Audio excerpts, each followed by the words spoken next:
మనకు వచ్చేసి ఈరోజు మనకు బోర్లో పైపులు 2 తీయేసినాము. ఆ పైపులు వచ్చేసి మనకి ఈరోజు వేసుకుంటున్నాము. 2 హోల్స్ పడి తీయేసింటాము. ఈరోజు మనకు ట్రాక్టర్ వచ్చింది పైపులు దింపేది.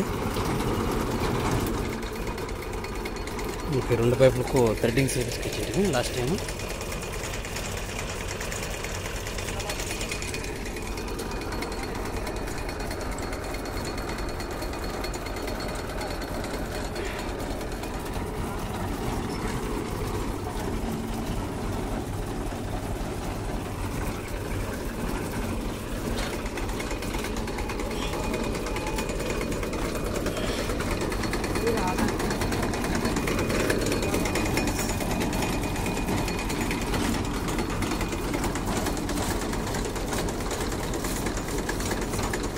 నీళ్ళు కూడా తగ్గినాయి కాబట్టి అందుకోసం వచ్చి మనకు నీళ్ళు పైపులు వేసుకుని వస్తాం ఈరోజు.